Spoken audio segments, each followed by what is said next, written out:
Pokemon the game is like Taylor Swift the musician. Both make an incredible amount of money and have the highest numbers ever made. They release different versions of their product with exclusive content in each version. For some, they're good no matter what, and any criticism isn't valid because they grew up with this franchise and the world is moving at such a rapid pace that this is the only thing they truly understand. And for others, they represent the worst parts of their respective industry and are the easiest example when you can think of something boring and uninspired. With Pokemon Wind and Waves on the horizon and people saying that Pokemon looks good, I wanted to take a step back and just explain how all this slander towards the graphics could have been avoided 14 years ago. Because this relatively recent shift in Pokemon's reception started when Generation 8 dropped looking like this from a developer whose pockets look like this on their machine that can play this. Not to mention Red Dead 2 literally released a day and 4 months before Sword and Shield, a game that can run at a stable frame rate on base PS4s and Xboxes, not to mention how incredibly incredible it looks while doing it. And then you got a big stinker on your hands because then you get the reviews where you can finish 2 Disney movies and a Squid Game episode before you even finish one of these videos. Which there are more to these videos than just criticizing the bad graphics, but even if you like the gameplay, you still thought the graphics were bad. But they still deal with it because it's another guaranteed year of content. Anyway, Pokemon had style, they had fun ideas, they had extra things to do outside the video game, which helped you in the video game. Even when the games looked pale in the 3DS era, they were still passable because the screens were 240p, they were basically pixels anyway. But thanks to Wind and Wave's new look, the problem with the models are magnified. Now you're in this mode where the games are alive, but there's nothing substantial brought in to make it feel lived in. Yes, the lighting looks great. Yes, the water looks nice, but you're still behind Pokemon.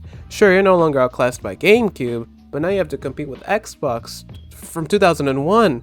But remember, this doesn't even matter because the game does not look cohesive at all. This art direction is an embarrassment of things you know and things you ought to learn. If you take a step forward on the graphics and take a step forward on how Pokemon look, I love Brout, but if you're gonna make the foliage look like foliage, why does he have this plastic leaf on his head? Timple's earmuffs make it pop against the brown water, which gives it away, making it more susceptible to predators. Carnivine, why are you flying over this pond? Shouldn't you be hiding in a tree right now?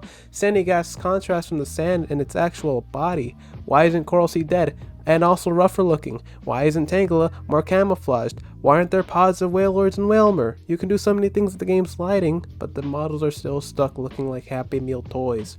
The best solution would be to go back to the 2D art style because that has an extra oomph in this day and age of higher polygon counts and push for realistic graphics, which is just a cover up for big tech to inject more AI into our hardware, but don't pay attention to that. The fact that every Pokemon had an animation makes me think that this is what they had in mind, but because of the bad reception and the 3D effect in the 3DS, they backtracked and we got the beginning of the end for the golden era of Pokemon.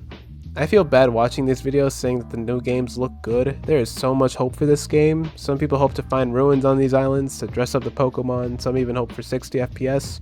I mean, I hope they actually pull through and make a great game because in the end, I love Pokemon and I want to see it succeed. Yes, I want the billion-dollar corporation to succeed. Who would have thought?